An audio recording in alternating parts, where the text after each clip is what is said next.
This is the GPL Podcast from GopherPuckLive.com.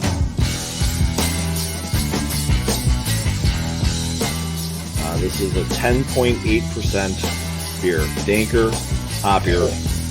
That's a loaf of bread. Yes, it is. It's lit. Oh boy. Dupe making mistakes. I love it. And so I had to train for this marathon. Make sure you stay awake for the game tomorrow, too. Wait a second. Hair game on GPL. Just Elite State. You guys got stylist. Ote mote. Now, here's Jupiter and Vigo. Good evening and welcome to the GPL Podcast, episode number 233. Vigs, a very successful weekend in Hockey Valley. I think we can officially say the demons have been put in the past about Minnesota's trips out to Happy Valley, and we saw a great performance on Friday night.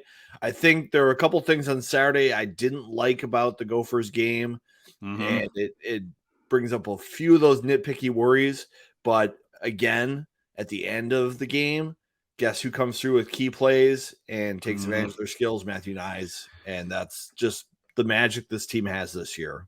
Well, we have a guest who actually witnessed these games pretty well this past weekend. He was doing a little color commentary on the BTN podcast, making his 11th appearance on the GPL podcast. Paul Caponigri. Cappy, how are you, man? I don't know. Any of these numbers you start throwing out there, I just start feeling older and older. But no. Oh, come on. I'm 50 now. I'm 50. Right. I'm not 50. But no, you're not. Great to be here as always.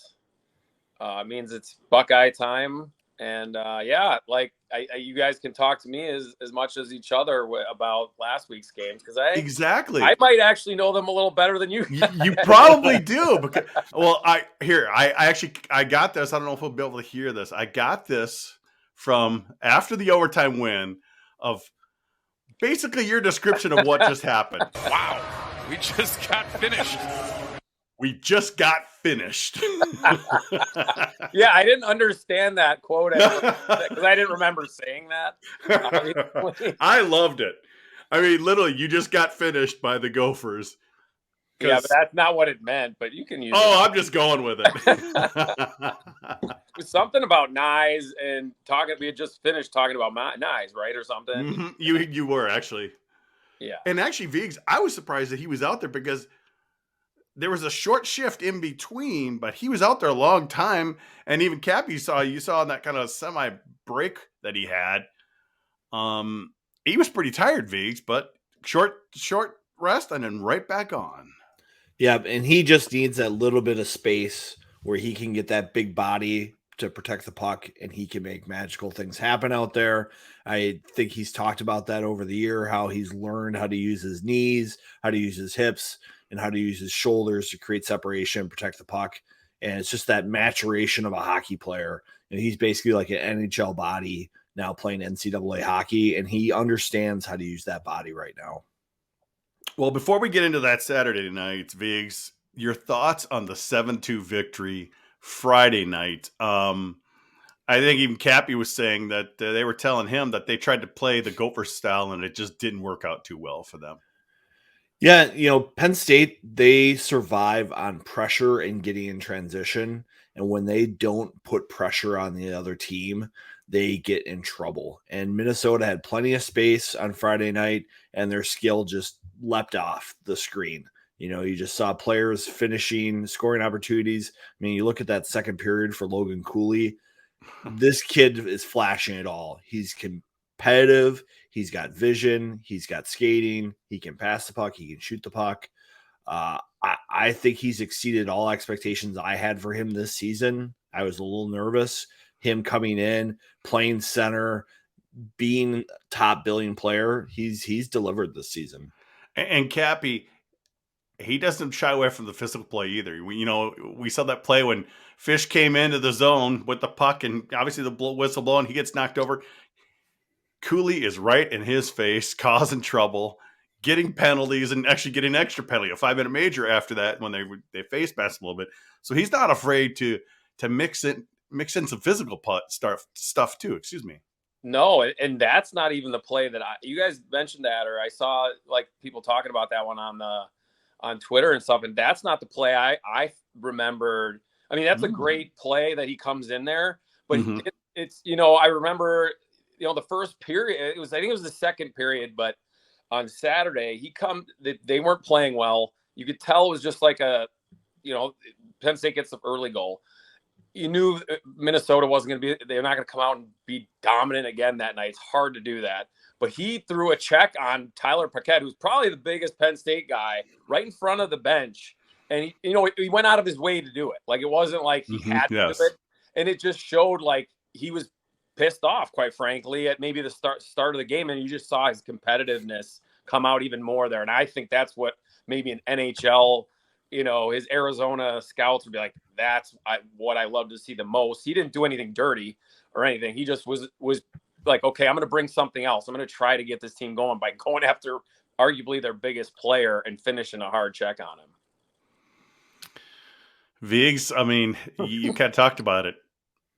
I think sometimes it gets the better of him and he takes some stupid penalties and he gets a little too hot-headed, but I think he's calmed that down a bit and he's just using it more to his advantage and not to the detriment of the team. Well, I think he was getting in trouble when he was doing stuff after the whistle and he was, trying to figure out, how do I get physical in college hockey and do it right and still make a point?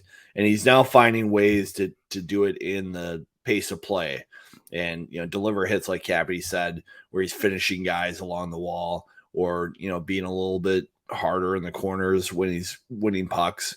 And you just see that maturity. And I think it takes guys a while to learn how to play physical in college hockey because you'll get penalties if you do it the wrong way.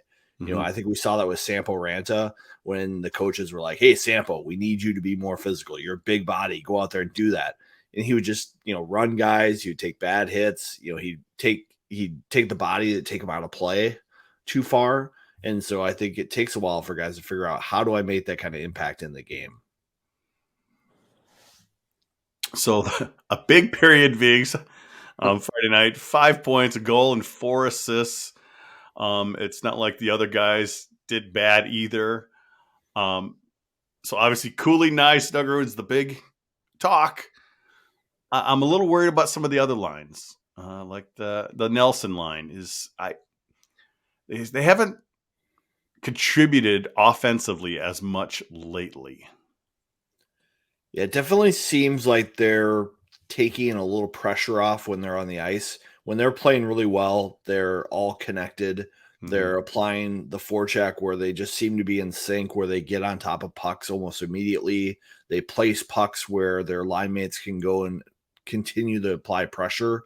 The last couple of games, it seems like they're just a little behind the play, a little late to the dance. And I think it's easier for someone like Cappy to see that than for us, because, when you're just watching the TV camera angle that you get on the broadcast, you don't see how players are setting each other up. When you get that big picture, it's easier to see, are they really that far away from the puck? Are they that far away from making a play? And I think that's something they did well early in the year, and something maybe they'll get back to as the intensity ramps up, but it's just missing right now. Did you see any of that kind of Friday night game coming at all, Cappy? Because we certainly didn't.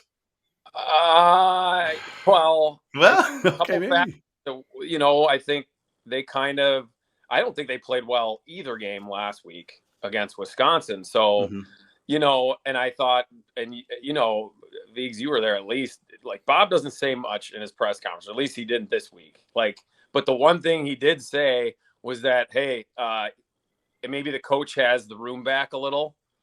And, I think once you lose a game and get away with one on Friday night, okay, and the guys, I think both guys, and then the guys we talked to all said detail. Like they all said detail in there. And so like getting back to the details. And then the other factor was, they were coming off a bye week. This time Penn State was coming off their bye week. And I don't know if there's any rhyme or reason for it, but Minnesota was flat the week before, and then Penn State was flat on theirs, and the other team took advantage of it to an extent. And Minnesota did it to them. And then being shorthanded without their D, I think they felt like, oh man, we're a little bit of the underdog here, kind of going on the road, so maybe had just a little bit of an extra chip Friday. And then, they got going early, and then the big line took over in the second period. And then Penn State looked like a team that reminded me when they were playing Michigan when Hughes scored 4 goals and they just stopped skating, and they looked like they were stuck in quicksand, and they don't have the talent to not skate. If they're not skating, they're in big trouble. And that's just kind of snowball of what I thought Friday happened. But that goal, that first goal, really kind of set the tone, because that was such a pretty goal, and I think it just kind of got the ball rolling. I don't think it ever hit the ice. I think Pitlick's pass back. I mean, if it did, it was I think he hit it maybe out of the air. I was like, it was just so weird. But yeah, that was a, because it was, they were putting on quite a bit of pressure there, Viggs, and all of a sudden we just, as Cappy said in the podcast, they pulled a Penn State, flipping it up and just throwing it down there. They got a break, a bounce off a glove, and boom, boom, boom. It was in the net, and that's what it did really set the tone for that game. It did set the tone, and when Minnesota gets going in transition, that's bad news for the other team. We've talked about this, like in a couple of years past, the Gopher talent wasn't quite this elite, and this year they are elite at finishing opportunities, and you just can't do that to Minnesota. I do think one thing about the detail, I asked Jackson Lacombe, what does that mean? Like, what does the detail in your game look like? And he's like, back checking all the way to the net, being on the right side of the puck, and being aware of your shift length and your shift discipline and who's out there on the ice. And I think as you get going deeper in the season, that stuff matters a ton. You really have to recognize, who's out there against me and what's their shift length like. Are we going to be able to take an opportunity against them, or is this one where we need to play it safer and just reload with the next line and gain some momentum? And those are the kinds of details that matter at this time of year. And you have to hope that a veteran team learns those lessons.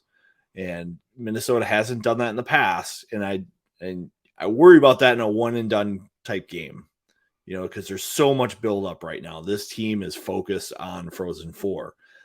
There's a lot of weeks between now and then.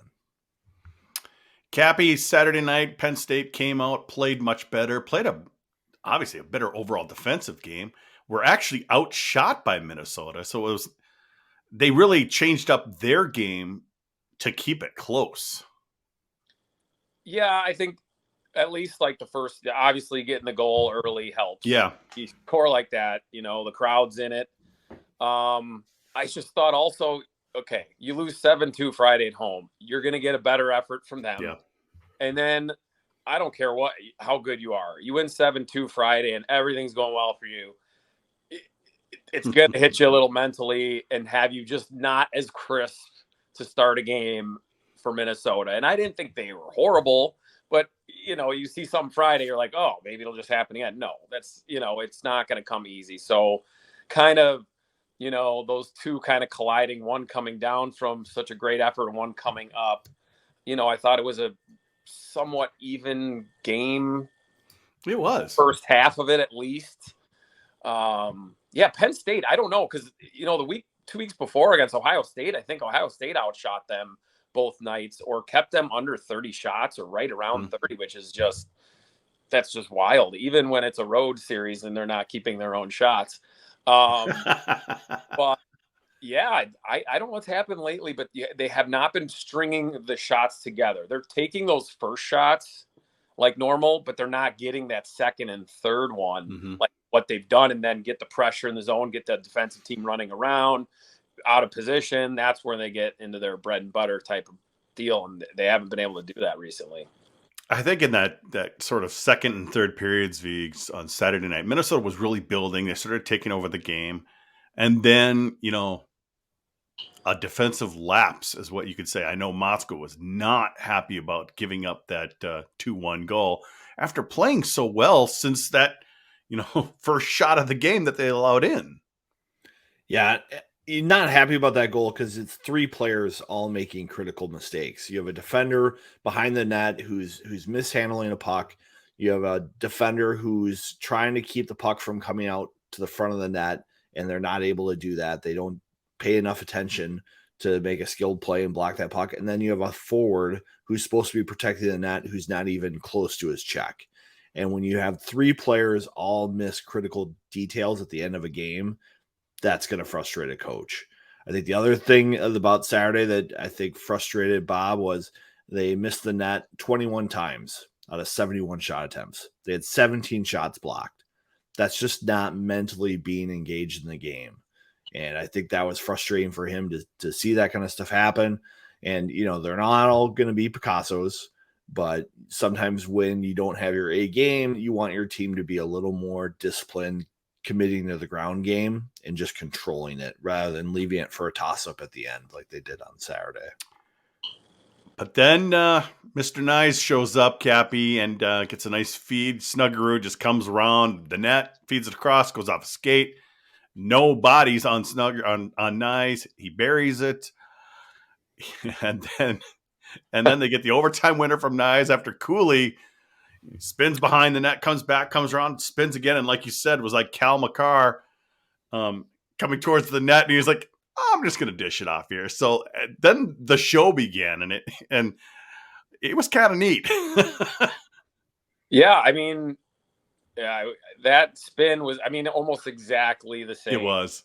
And I said on the broadcast, I'm like, he's got a pretty much breakaway here, but he's looking it off kind of. I'm like, well, somebody's got to be over there, right? And he had to make a perfect shot. Sully air. Like, not there, but he left what he got to whatever he could, and it was like, it was just inside the pipe. It was a great, and he put it right in the spot. And then the tying goal, actually, go back to that. Brodzinski went to the net, and yes. And their guys went there because that's the play. That's where Snuggerud was going with the puck. So you can't blame them. And Nyes you can't be in the same spot as Brodzinski. Why would you want to do that? So he's on the other side and, right guy in the right spot. And he had to bury that. That barely went in too. So good plays, felt it when Snuggerud was carrying that puck in that and he was going pretty good. You're like, okay, that something's going here.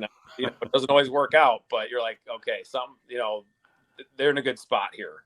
And honestly, Viggs, these are the kind of games they lost so many times over the past 5 years. They play well. They play well for the game, and then they give up a late goal, and then that's it. Well, we've been talking about how the fan base is very confident when their team is behind a goal and they pull their goalie, because this team, time and time again, is showing that they can even it up and take it to OT. And I probably should look it up here at some point, but I got to think they've got like 4 or 5 extra attacker goals this year, which is just amazing because they are not behind very often either. Yeah, that's pretty wild if they do, because you don't remember too many chasing by one. And Frank Mazzocco put out today that, Nice scoring 3 overtime goals ties a record for a goal for a Gopher in a career. Even they keep saying no one had more than 3 overtime winners or something like that, and he's got 3 this season. It's pretty crazy. It is crazy, and I don't want to take anything away from that, but with it being 3-on-3, it doesn't have more goals unless you're going out there a lot too. So I don't want to say it's not incredible. I had 1 overtime goal in my college career, so. It's not easy. So he's got 3, which in 1 year, which is insane. What was it? What was your overtime goal? Who was it against? What was the score? Western Michigan. I ended up actually being Come on, let's hear it. I got your own horn. Nice award that weekend I had a good weekend at Western 1 year. So, but yeah, 1 overtime goal, I think, as I can remember. So him having 3 in 1 year, don't want to, but it does change with the 3-on-3 aspect. Yes. But yes, don't want to take too much away from him because he's done his 7 game-winning goals now too. Yes, that's like Oh, 2 more than any other. So that's. Listen to this. I'm not taking a shot at you. Oh gosh, no. And then no, I totally get it. They do have 4 extra attacker goals this year. Wow. That's amazing. That's a lot. I can't think of them right now. Did they game? Lacombe's had 2 like point shot type Okay. goals. Nyes has got the one here, and there was one early in the year. I think Nyes might have got 2. North Dakota, Notre Dame. North Dakota. That's one I remember. Penn State, yeah. The Minnesota games or the Michigan games, they were down in the third, not extra attacker goals though, right? Both games they were down in the third period and came back at home. I think one of them might have been a late goal though. I don't know if they were extra attacker though, you know. But yeah, like you said, Viggs, it's kind of that confidence that you've done it a couple times and you can do it again. That's a big deal. Yeah. And I think you watch this team in those situations and they get second, third, fourth, fifth chances because they are so good at getting to loose pucks. As Cappy was saying, Penn State is not able to get those second chances.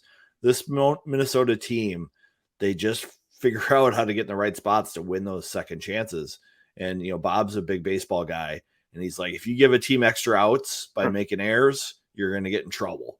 And that's what happens to teams against Minnesota is they're making errors. There's extra outs, and Minnesota is always going to come to the plate swinging.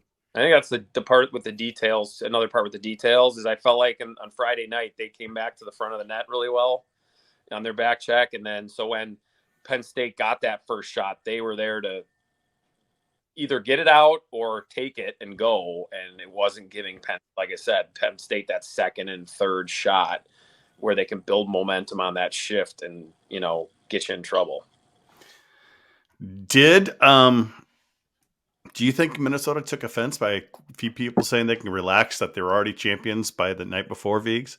Because, Moscow kind of went after, Frank a little bit Friday night after that. And I don't know. Bob is trying to protect his team from the Nick Saban rat poison. The media puts all this rat poison out, and they just try to keep the players away from it. This doesn't mean anything. We should rest. Maybe we should put it in the backup goaltender. Maybe we should, mix up the lines and rest our stars. They did on Friday. There's all this stuff that's out there, and Bob's like, I got to try to figure out how to get this team to the finish line. He's not happy with how the Big Ten tournament's going to work. Yes. They're going to have the bye. They're going to have the one game. He's hoping that they get a second game, but it's a week later, and then they come to the tournament, whereas you have all these other leagues doing something different. And I don't know what Bob quite wants the Big Ten to do other than add an 8th team, but it's not a great situation coming the end of the year. So he's got to try to find a way to keep them focused while he can. And then you look at somebody like a Michigan State, not even going to play this weekend, Cappy. Yeah. We're trying to hopefully get them to get their at least first league playoff win, right? And now they're going to end up, that whole last weekend off, and then they got to come in full 3-game series and try to win, maybe at home, probably on the road, but right, it's not a great situation. They would need help from Wisconsin, and Ohio State, I think, or not? Is it Ohio State? No, not Ohio State. Michigan. They would need Michigan to take care of Notre Dame, and they would need Wisconsin, I believe, to just win one. Because I think it's head-to-head, right? Biggs is the first tiebreaker. Like, if you're series, so I think and Michigan State has that over Penn State. They have the head-to-head record, I believe, because they went 2-1-1 against them. Mm-hmm. So if Penn State were to split with Wisconsin, they'd be tied for that 4-5 if Michigan were to sweep Notre Dame. Let's say the top 3 were Ohio State, Michigan, and you guys, Minnesota. They would need Penn State to split with Wisconsin for them to, and I think they would be 4-5 with Penn State, I think, and then Notre Dame would be 6. So it's Yeah, I mean, it's tight. I think for not to get on a big Michigan State thing, but I think for them right now, everything is gravy this year. I think if you're Adam Nightingale, like to be a 500 team near a pairwise conversation and near a home ice spot for the playoffs. If they get it, great. If not, I think, but he's building something there, and this isn't a bad year because I think recruits are looking like, hey, look what he's doing with it. The talent level isn't great, but look what he's doing there. What if we get some talent in here, or higher end talent. So just for Michigan State, I think this is a good building block for them to be. You want them to be a good part of this league. We do. The league better. But like Vig said, they need another team. Mm-hmm. And I'm obviously they tried the tournament thing and it didn't work with fans or whatever it was, Vigs, but for the hockey teams, it still works best that way because like you said, you're playing one weekend, 2 games, maybe 3. The next weekend you're playing, 3 games or 2 games at least. So, and then you start the tournament. Now you're playing, 2 games in 2 weeks, and that's a tough deal. Yeah, it's always complicated when you talk to these coaches about what is best at the end of the season for the conference tournament and what's best for them in the NCAA tournament in terms of sites, location, games and days.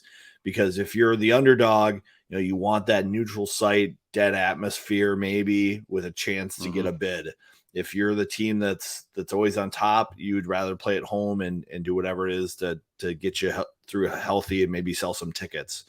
In the regionals, if you're a small team, you probably want the empty buildings and whatnot. You don't want to give advantages to these big teams. So I think there's a lot of coaches out there who are making decisions based on selfish reasons.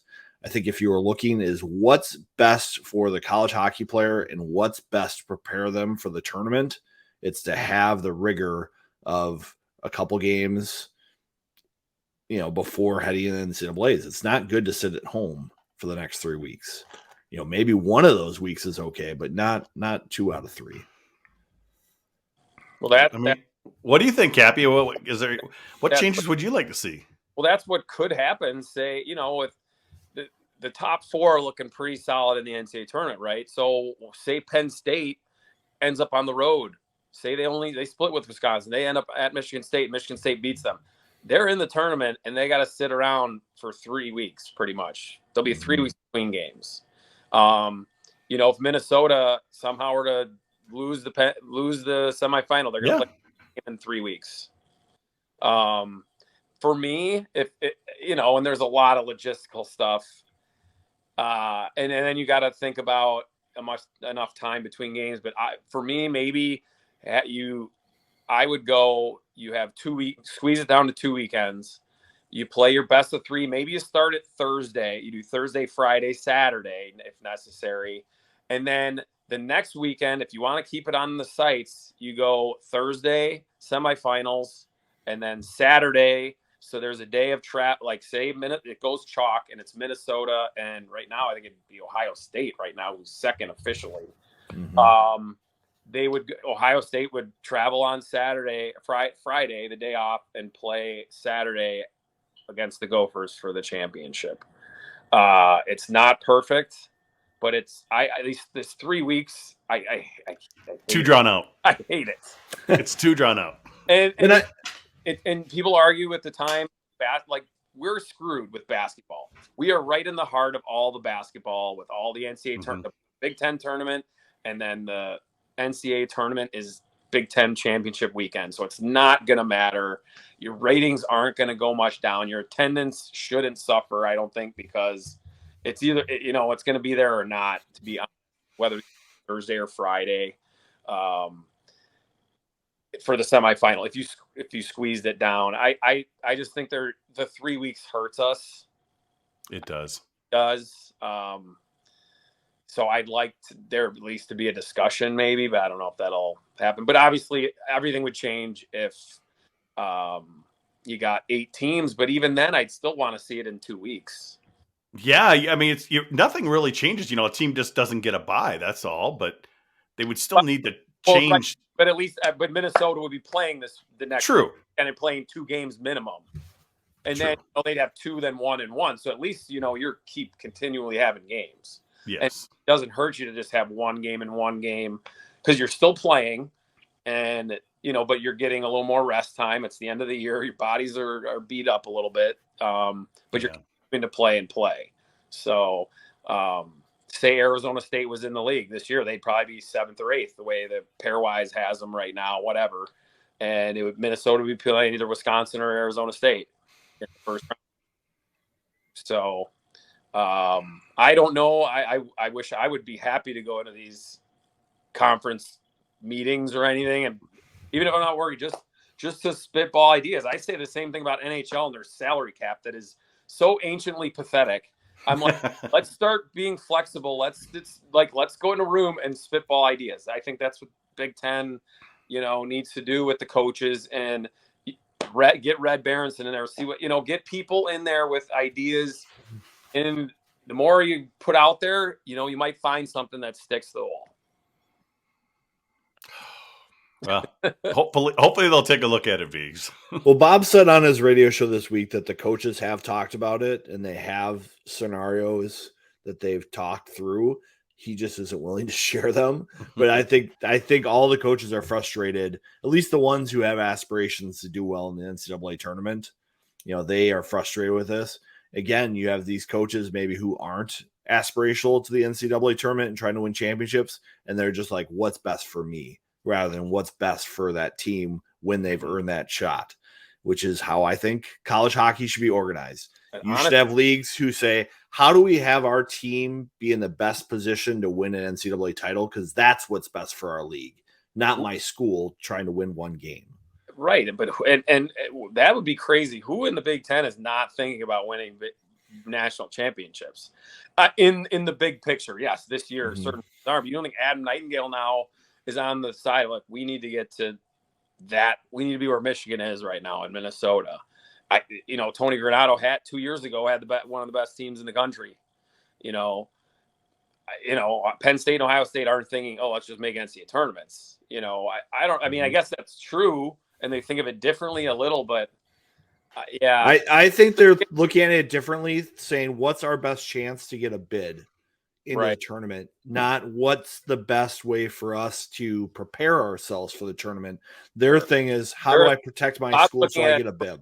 Tournament pretty much every year, and what's gonna but I think most Big Ten teams are gonna think that way at this point.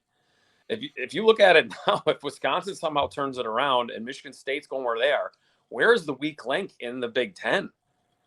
Eventually, and that's you want that, but you also are like, they're gonna beat each other up to a certain extent.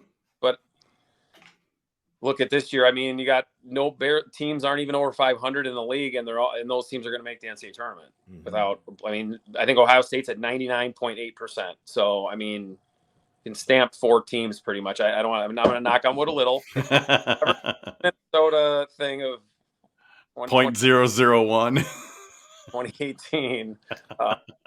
But yeah, I just would love for them to put the Big Ten in a better situation. All right, let's get more on to Ohio State here. And actually, I kind of want to get you going a little bit, Cappy. Some new arena might be coming, but the men's team aren't going to be playing there. I already saw your eyes kind of roll back into your head a little bit there. Yeah. What the hell is going on over there?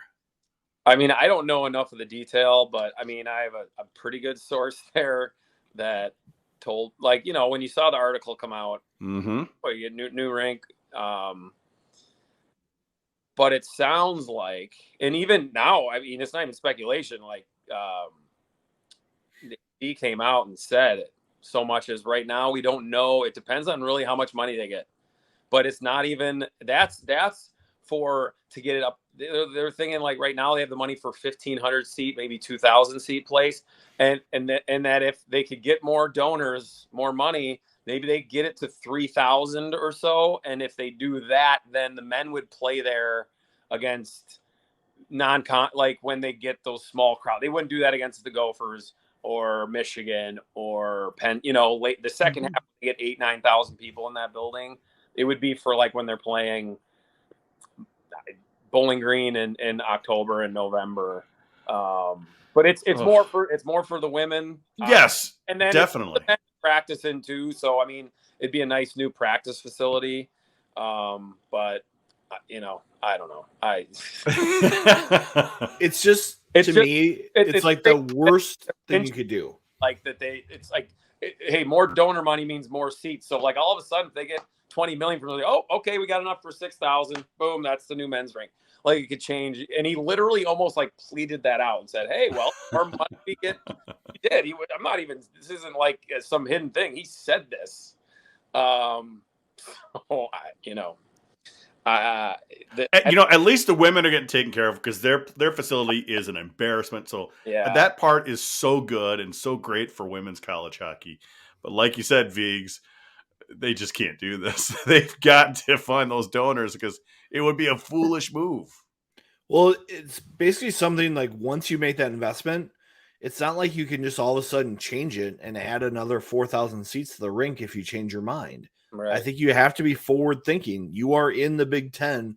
You are sponsoring men's and women's hockey in one of the biggest conferences in college hockey.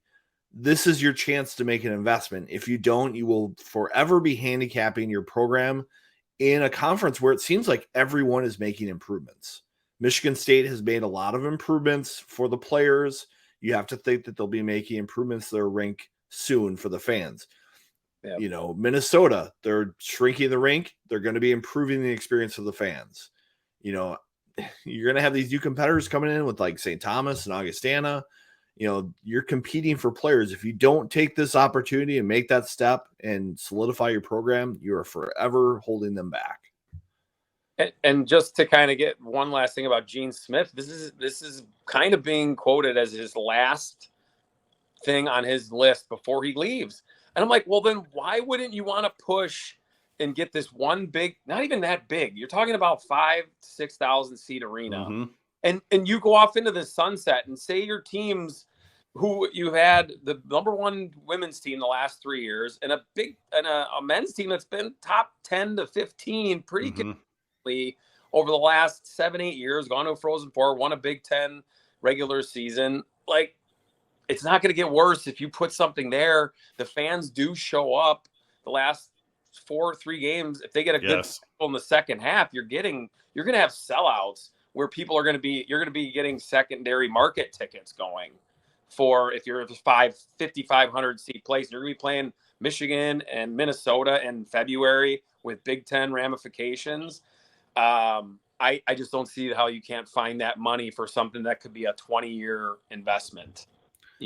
This isn't like, oh, we got to get our money back. And you could build you could add 2 rinks and make it make your money on the side, so to speak, with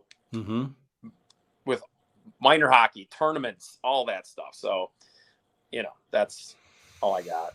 I don't want to talk about it. well, how about that quality outdoor ice where chunks this deep were coming out? The weather, man. Oh man, the coaches are saying, "Oh, this is great for hockey," but behind the scenes they're going, "Why are we playing such an important game with points on this crappy ice?" I mean, you got to do it. Everything else about it was unbelievable, right? I couldn't believe the scene was great. They got stuck with like one of the nicest weather days in Cleveland in the middle of February. It's 45 and sunny. Like, just doesn't happen. The day before it was 34 and snowing. That would have been perfect. I bet the ice would have been perfect throughout. So, because I was sending you messages on Twitter. What's happening in our game? Because this game's going way over. Watching that, we're like, so what do we say? And I'm like, man, Fox Sports. I just send you that. I'm like, with it. I don't want to. I'll just let you do that stuff. But I think I'd love those. I love them for non-conference games. I'm not big on league games for this Vigs. We know that Don wasn't that fond of. I mean, he loved the outdoor game as a game, but I don't think he liked it was against points when they played Ohio State. Yeah. I think it's tricky. You kind of want your players to have that experience and reward them because it's a cool deal. Like being outdoors and skating in a different venue is really cool for the players and the families and all the stuff that leads up to it. the jerseys that Ohio State broke out for that game and the goalie pads. I mean, that's just pretty special. Yeah. But it's too bad the ice is so inconsistent. They don't have number 27 on their team. That was my number. And I texted Tim Adams, our equipment, like, hey, you make a 27 jersey, because send that my way. I would turn in that one I never got to playing, because that one's better. I'd put that one in the for this one from 2000. Well, how about the games this weekend, Viggs? Ohio State coming in.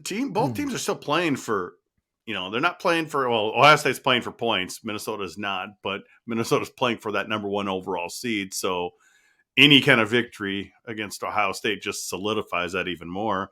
What are your thoughts on this weekend coming up? Well, I thought at the start of the year, Ohio State was one of the most dangerous teams in the Big Ten, just because of their older roster and goaltending and defensemen and just the style of hockey that they play. Steve Rohlik's done a great job at that program the last 5+ years and really has built an identity for Ohio State hockey. And I think it presents a lot of challenges to Minnesota if they don't play a solid game where they protect the puck, where they make smart decisions through the neutral zone, and where they put pucks on net or get to their ground game. I think if you don't do things the right way, Ohio State can expose you. And so it's kind of a risky weekend for Minnesota. I know that Bob's fighting off all that rat poison, saying that these games do matter and they're trying to figure things out. But at the same point, these are still college kids, and they see, the schedule. They know what's going on. So it's going to have to be some mind games to figure out how to get the best performance this weekend out of Minnesota, especially with that game on Saturday that's early. We've talked about this a couple times where I get worried about Minnesota when they play that late Friday night game, that early Saturday game. It's just, you got to trick yourself a little bit to get up for it. It's all about TV, though. People complain they want every game on TV. So if you want every game on TV, Viggs, you're going to have to adjust your times a bit. Oh, you mean what? This? Well, even Friday night, 8 o'clock for ESPNU. I know Matt Fick's coming in. He's going to be calling that game for ESPNU. And I'm not sure who are you guys sending for Big Ten for Saturday? I think it's Dan and Ben Clymer. There you go. And the one thing, it's funny is, I think they're doing this because of the basketball too, is Minnesota basketball is playing before your game. So they like kind of piggybacking when it's not the same sports, because it doesn't make any other, I can't think of any other reason why they would have the Michigan game after you guys, because with the time zone, they're playing at 8 o'clock on Saturday night, where you guys are playing at 4:30, where they easily could have you switch those, and it makes complete sense because Michigan would be playing at 5:30 Eastern time after a 7 o'clock game the night before. So that's pretty close. And instead of having you guys and Ohio State playing at 8 o'clock and then at 4:30, they could have 8 o'clock and at 7 o'clock being the second half of the doubleheader on BTN Saturday. But I think they like having, Minnesota basketball go right to the Minnesota hockey, and And hopefully that Minnesota basketball game doesn't tick off the Minnesota hockey fans. It goes too late. Otherwise, blame Rick Pizzo. Blame Pizzo. He'll be there with me on Saturdays. So I'll He's not on Twitter anymore. So we can't. I will say this. He kind of is, but that's all I'll say. Yeah, he let's of course he is, but still. Right. Yes. No. I'll send him a text. Blame Pizzo. I guess I'll talk about the series a little bit with Ohio State, and I think the big difference. I was watching them play Penn State the week before, and it was pretty even series. Or 2 weeks before, because Penn State had a week off. Penn State late goal wins the game Friday. Ohio State late goal Saturday wins, so they split. But the big difference is special teams. Ohio State has really good special team, especially the penalty kill. Their power play is pretty solid. It's not spectacular, but it's over 20%, I think. But their penalty kill, deadly. It's deadly. Just that they're number one at killing them. And 9 shorthanded goals or something like that? 10 shorthanded goals. There you go. Got their 10th on Saturday. I think they're only -5 all year. I think they've given up 15 power play and gotten 10. At one point, they had more. They were +1 I would say in January, they were +1 while they were shorthanded, which is so I think that, and then Dobish and net I think is a little more solid than Soulier is pretty good, but I think Dobish is right there as the most talented guy in the league, stats aside of everything. But the special teams is where I think Buckeyes put themselves having a chance to maybe get a split at least this weekend. Viggs, I think I recall the game that Minnesota won at Ohio State. I think Ohio State, 2 of their goals were shorthanded goals. Yeah, it could be. I seem to remember that, a couple breakaway goals for them that game. I think it might have been Burnside had 2 shorties. Yeah. Same guy, I think. The second game, right? Because the Buckeyes, it was the second game. The Buckeyes, wild game, a lot of weird bounce goals. Yeah, they didn't play very well that second game, and I think it might have been their only. I'd have to look at the schedule, but or what the score was that second game. But they had, I think, both their goals were shorthanded goals. Yeah, and I think Dobish got a little fatigued last year during the season, and we haven't seen any of that this year. I don't watch a lot of Buckeye hockey start to finish, but you can watch those condensed games on Big Ten Network Plus, and you can kind of get a feel for how things are going. And whereas last year it seemed like pucks were just kind of finding holes in his drops in the butterfly, those aren't happening this year. And so you're seeing a more consistent goalie down the stretch for Ohio State. Hold on, just to go off of that, not to plug the network or anything, but go for it. Watch the Big Ten in 60s that air on the Big Ten Network, Big Ten hockey in 60s. Have you seen this? They usually like football and basketball games where they condense it. They do a show every week now. It's called Big Ten Hockey in 60, where they show the highlights of all 6. Like if there's 6 conference games going on, or maybe if it's a non-conference, if it's aired on BTN or Peacock or whatever, they have that, and they have a production assistant or whatever condense it and make an hour show. It has all the highlights of every game. Yeah, because I've noticed that this year on the schedule is when you pick up a game to go on the replay, you can watch the condensed version, and you can watch a whole series in about 30 minutes. You can watch both games. Less, because it's mostly just the goals and big save. They're doing each game is a segment, so it's about 7 6-minute segments, maybe, or 6 7-minute segments. Sorry. So each game is one segment of like the 2-game series and the next 2-game series. So like for fans, if you ever wanted to DVR that, then you could kind of cheat and see, Cliff's notes of all the games. Like I said, you want to watch Ohio State from last week because you're going to see them against Minnesota this weekend kind of thing. So they started that last year. It's kind of a cool little thing to have. I've noticed it more this year. Yeah. So what happens this weekend, Viggs? Oh boy. I think there is real potential for Ohio State to come in here and get 4, 5, 6 points. I just get that feeling. Minnesota is maybe going to have Brock Faber play, maybe not. They've got some injury issues up front where they're just kind of guys who are going to the end of the season. I think that's part of the reason we're not seeing some of the consistency of the lines that we saw early in the year. Guys are playing through some stuff.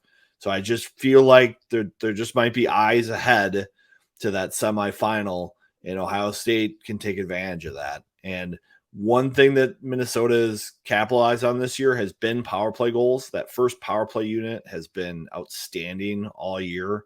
I think they're tops in the Big Ten for percentage and goals scored.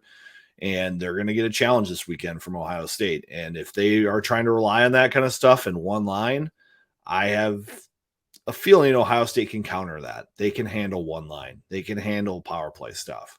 So I think it's a dangerous weekend for the Gophers. Interesting. That's not what the Gopher fans want to hear, Viggs. What are you doing? You're more aggressive than I'm thinking, that's for sure.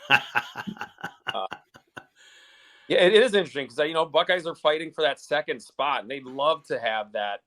They'd rather play in the shot against Michigan. Looking ahead, you'd rather be playing Michigan in the semifinal at the shot than at Yost. I mean, that's not that's pretty Captain Obvious stuff, but I think they're gonna need help from Notre Dame if that's to happen. I think the Buckeyes could win one, and then say they do win Friday, then everything else is gravy, and who knows with the quick turnaround, who knows? But yeah, I like the Buckeyes getting points. I just don't know how many. Like, I don't think they're going to get swept clean. Maybe overtime they could lose 5 points. Like they did 2 weeks ago, but I think they're going to find a way to get a point or two at the least. I'm thinking 5 points for the Gophers. Win Friday night, overtime win Saturday night, just like this past weekend. I'm trying to be Mr. Positive here as we move further into the depths of the season. I mean, you just never know. Like you don't. You don't know how they're going to come out knowing they had a good weekend last weekend, so the positive vibes are back. They're not kind of chip on their shoulder. They might have Faber back. Doesn't mean it's that's a good thing, but I don't know. You say, okay, Brock's here. They're going to get caught watching him to see how he's doing more instead of playing their own a little bit. I don't know. But it's going to be senior night on Saturday though. They've got it sold out. Oh yeah. It's going to be big crowds, Vigs. We're not used to big crowds, for Ohio State. We're just not. And seriously, we're not. The fans have shown up this year for the Gopher hockey team, as Randy Johnson wrote about in the Star Tribune this week. The fans have been back. We've been talking about it all season. The scan numbers are up. They're actually showing up for games. I think the atmosphere is there, but that afternoon game, I saw someone in the comments say that's overblown. I think we can go back and we could do that condensed game, and you can watch the first period of those early Saturday games all the way through. They're always trying to get to the intermission. Like, let's get through the first 20, 1-1, 0-0, and then we'll have our legs and game for the second period. You could say it doesn't exist, but it's a real thing. Was the Penn State series because that was that in October, November? Was that one of those? Was it because I remember that series watching, and I'm thinking, Penn State won the first game, and then they were in the lead after the first period of game 2 on Saturday. I'm like, man, might sweep them. And then they did tie it up, I think, with a power play goal. And then it was 1-1. And then Brzezinski and Nelson connected for 2 goals in the third. And you're like, okay, they got the split. But for a while there, it looked like, man, Penn State could sweep them here, Mariucci. And I just can't remember if it was one of those. There were 7 p.m. games, but you're right. Yeah, they didn't score until late in the second period. It was looking like Penn State sweep them. And then the Brzezinski show showed up. Yep. Yeah, I remember trying to talk to Guy at the post game for that one, and he was just kind of shaking his head. He didn't want to talk to the media. He felt like his team let a chance get away from them, and he was just like, we almost had it, and we gave it away. Kind of was his feeling, I think. Yeah, and I guess the only thing I was wondering about your point with the time thing, if that was one of those games, because normally it's like, okay, you win Friday night and then you're coming back quick, and it's a challenge because it's quick to come back. You're like, oh, we already got one. I think it's a different mentality. If say Ohio State were to win on Friday night and then you're coming back quick, you might see maybe the legs jumping early in the game. I don't know. It's a mental thing a lot of the time with that. So I think a lot of it sometimes depends on what happens Friday. Yeah. So basically we're all over the place for the results this weekend, which is great. I love it. Yeah. So officially, I've got Ohio State getting 4 points on the weekend. I'll say Ohio State's getting 2. I'll say they win in overtime Friday, or even maybe a tight 3-2 win in regulation, something like that, and then Minnesota wins Saturday. So 2-3 points for Ohio State, 3-4 for Minnesota. Okay, good enough for me. Yeah, I mean, does it really matter at this point? Because for Minnesota, it doesn't really. I don't know if Minnesota can they lose? I guess Quinnipiac maybe could catch them, but aren't they pretty? I don't know how they lose that number 1 overall seed. And even if they don't get the overall, they're pretty locked in Fargo, aren't they? At this point, they should be. They should be in Fargo against either the 15 or the 16 team. Right. That's what should happen. The only way that gets messed up is if North Dakota wins an auto bid and they're a 4 seed, and they'll have to go to Fargo then, and then Minnesota will have to go somewhere else, and they can't go to Allentown probably. So, to be honest, wouldn't they? I don't think North Dakota's making it, just from what I've seen and what. What a shame. What a shame. You never know in that, but they're going to be on the road in the first round. Yeah, it's going to be tough for them. It's going to be tough. For them. Well, thanks for joining us, Cappy. It's always great to have you on. Flying by. Uh-oh, Viggs is looking around. He's already looking for his beverage, getting ready for overtime. Gotta get that beverage ready. It's been a long day here in Minnesota. Oh, it has been. So, well, we'll talk about. I'm going to be joining you there, Viggs. Here today, Chicago, which I hate, but it's better tomorrow because tomorrow it'll all be gone and there won't be any rains, whereas you guys are going to be. It hasn't been bad here. It's it's not as bad as it's they said we were supposed to get over like close to 20 at first. Now I think we might get a foot total from this. It's just something. It's weird. So still who knows? A lot of shoveling. All right. Of course, we want to thank Cappy for joining us again for this with this week's podcast. Next week we'll be back, and we're just going to be recapping, what happens this weekend and previewing the Big Ten tournament with all the other teams, not Minnesota. For those of you watching, stay tuned for a bit of overtime. For the rest of you, we'll catch you next week on the GPL Podcast.